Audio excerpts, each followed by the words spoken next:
आज Doubtnut app download करें। Doubtnut पर अपने सभी गणित, रसायन विज्ञान, भौतिक विज्ञान और जीव विज्ञान के डाउट्स का करो सफाया। बस प्रश्न की फोटो खींचो, एक ही प्रश्न को क्रॉप करो और तुरंत वीडियो सोल्यूशन पाओ। अभी डाउनलोड करें। हेलो नमस्कार दोस्तों, हमारा क्वेश्चन है कि कॉपर सल्फेट विलयन में लोहे की छड़ डुबोने पर उसकी बाहरी सतह पर तांबा एकत्र हो जाता है। ठीक है, ओके। अब दोस्तों देखो, ये क्वेश्चन हमारा जो दे रखा है ये बहुत ही सिंपल क्वेश्चन है। अब इसमें पूछ रहे हैं कि कॉपर सल्फेट विलयन में लोहे की छड़ डुबोने पर उसकी बाहरी सतह पर तांबा एकत्र हो जाता है। तो ये 1-2 मिनट का क्वेश्चन है, लेकिन मैं इस क्वेश्चन को केवल सोल्यूशन तो दूंगा ही दूंगा, बट मैं इसमें यह भी बताने की कोशिश करूंगा कि इस क्वेश्चन से आपके नए क्वेश्चन जो है नए पॉसिबल क्वेश्चन और क्या बन सकते हैं, मैं उनको भी डिस्कस करूंगा। ठीक है, फिर प्लस क्वेश्चन को सॉल्व करने के साथ साथ मैं ये भी बताऊंगा कि आपको क्या चीजें अपने शॉर्ट नोट्स में रखनी है और कौन से आपको कॉन्सेप्ट पे ज्यादा ध्यान देना है। ठीक है, ओके। तो जब इस तरह से आप स्टडी करेंगे तो आप एक अच्छे लेवल पे स्टडी को अपनी ले जा पाएंगे। तो यहाँ पे होता क्या है, अब दोस्तों हम यहाँ पे अगर मैं बताऊं, ठीक है, ओके, तो यहाँ पे क्या होता है कि जो है हमारा, अब मैं यहाँ पे अगर आपको बताऊं तो मैं यहाँ पे कुछ एक जो है लाइन लिखना चाहूंगा। अगर वो लाइन आपको समझ में आती है, ठीक है, वो लाइन अगर आप समझ गए तो समझिए कि इस क्वेश्चन का सॉल्यूशन आप निकाल ले गए।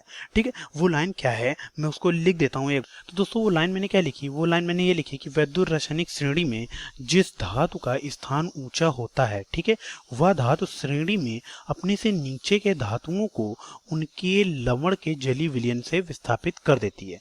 मतलब मेरा कहने का मतलब ये है कि कुछ धातुएं, जैसे मान लिया जैसे ए, बी, सी, ये डी, ये जो है वैद्युत रासायनिक श्रेणी में कुछ इस क्रम से है। ठीक है, ओके। अब वैद्युत रासायनिक श्रेणी में धातुओं को कैसे रखा जाता है, उनके मानक अपचयन के विभव में ऊपर से अब जब आप नीचे आएंगे तो उनका मानक अपचयन विभव क्या होता है, बढ़ता जाता है। ठीक, मानक अपचयन विभव बढ़ता जाता है, मतलब ए का मानक अपचयन विभव बी से कम होगा और बी का मानक अपचयन विभव सी से कम होगा और सी का मानक अपचयन विभव डी से कम होगा। मतलब मानक अपचयन विभव ऐसे जो है क्या, मानक अपचयन विभव क्या होगा, मानक अपचयन विभव क्या होगा, मानक अपचयन विभव हमारा बढ़ेगा। मानक अपचयन विभव का बढ़ता क्रम। ठीक, ओके, मानक अपचयन विभव का बढ़ता क्रम है ये। ठीक, ओके।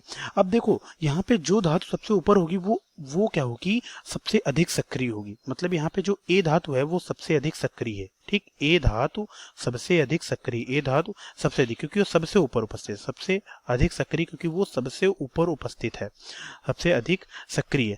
मतलब ए धातु जो है बी सी डी को उनके लवण के जलीय विलयन से विस्थापित कर देगी। ठीक, क्यों, क्योंकि ए की अपचायक क्षमता सबसे ज्यादा है। ठीक, ए की अपचायक क्षमता भी क्या होगी, सबसे ज्यादा होगी, अपचायक क्षमता सबसे ज्यादा होगी। ठीक, सबसे ज्यादा होगी, मतलब अपचायक क्षमता और सक्रिय का जो है क्रम जो होगा वो इस सबसे ज्यादा होगी। ठीक, अब जो अपचायक क्षमता और सक्रियता का जो क्रम होगा वो इस तरह से होगा, मतलब ए की अपचायक क्षमता सबसे ज्यादा, बी, सी और डी, मतलब ऐसे ये सक्रियता भी ऐसे जब बढ़ेगी और आपकी अपचायक क्षमता भी ऐसे बढ़ेगी। अब दोस्तों कहने का मतलब ये है कि ये पॉइंट हमारा क्या कह रहा है, इसको आप इंपॉर्टेंट डाल के याद कर लीजिए, क्योंकि मैंने आपको बताया ना कुछ चीजें आपको दिमाग पर रखनी है और कॉन्सेप्ट की बात करनी है। अब देखो ये जो लाइन है इसको आप अपने दिमाग में रखिए, अपने शॉर्ट नोट में रखिए, लेकिन जो कॉन्सेप्ट है वो कॉन्सेप्ट ये है कि जो धातु अधिक सक्रिय होती है वो अपने से कम सक्रिय धातु को उसके लवण के जलीय विलयन से विस्थापित कर देती है। ये कॉन्सेप्ट वाला पार्ट है कि जो धातु अधिक सक्रिय होती है वो अपने से कम सक्रिय धातु को उसके लवण के जलीय विलयन से विस्थापित कर देती है। कहने का मतलब ये मेरा ये है। ठीक है, ओके। अब दोस्तों है क्या कि जो है जिस धातु का मानक अपचयन विभव अधिक ऋणात्मक या बहुत कम होता है वह धातु उतनी ही अधिक सक्रिय होती है। इस चीज को आप याद रखिए। ठीक है, ये जो मैंने पॉइंट बोले इनको आप दिमाग में रखिए और अपने शॉर्ट नोट में लिखिएगा। ठीक है, ओके। अब दोस्तों यहाँ पे अगर कॉपर सल्फेट विलयन की बात कर रहा है, कॉपर सल्फेट में लोहे की छड़ डुबोने पर बाहरी सतह पर तांबा, मतलब किसकी, कॉपर और तांबा की बात कर रहा है। ठीक है, ओके। तो कॉपर और तांबा की बात कर रहा है, सॉरी मैं क्या बोल गया, कॉपर तांबा नहीं, यहाँ पे कॉपर और लोहे की बात, क्योंकि तांबा और कॉपर तो एक ही बात हो गई ना, तो कॉपर और लोहे की बात कर रहा है। ठीक है, तो कॉपर और लोहे की मतलब Cu और Fe की बात कर रहा है। अब हमें ये देख लें कि इनमें से क्या कॉन्सेप्ट यहाँ पे होगा कि वो उसकी बाहरी सतह पर तांबा एकत्र होगा कि नहीं होगा, क्योंकि ये सत्य टाइप का क्वेश्चन है तो हमें ये बताना है। ठीक है, ओके। अब देखो जो Cu है, ठीक, Cu जो है उसका जो मानक अपचयन विभव अब जो Cu होता है, Cu का मानक अपचयन विभव जो है हमारा जो है कुछ वैद्युत रासायनिक श्रेणी के क्रम से हम लिखते हैं। जो Fe का मानक अपचयन विभव होता है वो कितना होता है -0.44 वोल्ट, और जो Cu होता है, Cu का मानक अपचयन विभव कितना है +0.34 वोल्ट। मतलब जो वैद्युत रासायनिक श्रेणी में क्या होता है, ऊपर से नीचे आने पर मानक अपचयन विभव बढ़ता जाता है। अब यहाँ पे आप क्या कहोगे, यहाँ पे आप ये कह सकते हो कि Fe हमारी क्या है, Fe Cu से अधिक सक्रिय धातु है, Cu से अधिक सक्रिय धातु है कि नहीं है, बिल्कुल अधिक सक्रिय है, ठीक, ओके।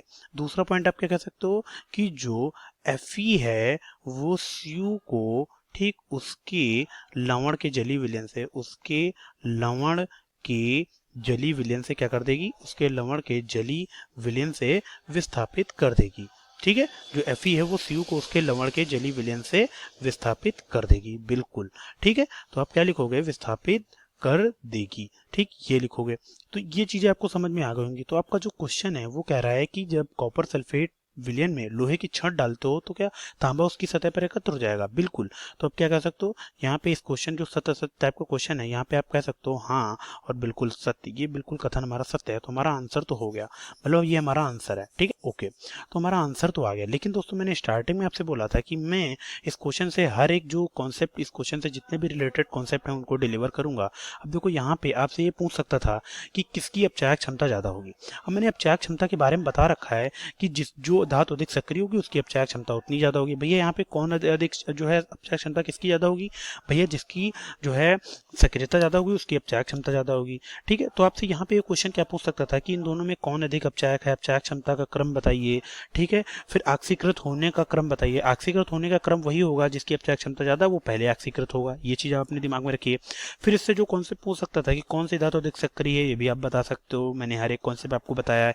फिर एक कॉन्सेप्ट और है कि आपको मान लो ऑक्सीकरण विभव दे देता और तब पूछ देता कि कौन अधिक सक्रिय होगा। तो भैया मैं आपको बता दूं, जो ऑक्सीकरण विभव है वो अपचयन विभव का जस्ट उल्टा होता है, मतलब ऋणात्मक होता है, ठीक। मान लिया हमारा ऑक्सीकरण विभव ये है तो हमारा रिडक्शन विभव क्या होगा, ये होगा। तो ऑक्सीकरण विभव को रिडक्शन विभव में बदल लेना, फिर इसी कॉन्सेप्ट के बिहाफ पे क्वेश्चन को सॉल्व कर लेना। तो मैंने हर एक चीज आपको बताई है, तो मैं आशा करता हूँ हर एक चीज आपको समझ में आएगी। धन्यवाद। कक्षा 6 से 12वीं से लेकर नीट, IIT, JEE वो एडवांस के लेवल तक 1 करोड़ से ज्यादा छात्रों का भरोसा। आज ही डाउनलोड करें डाउटनेट ऐप या व्हाट्सएप करें अपने सारे डाउट्स 8400 400 400 पर।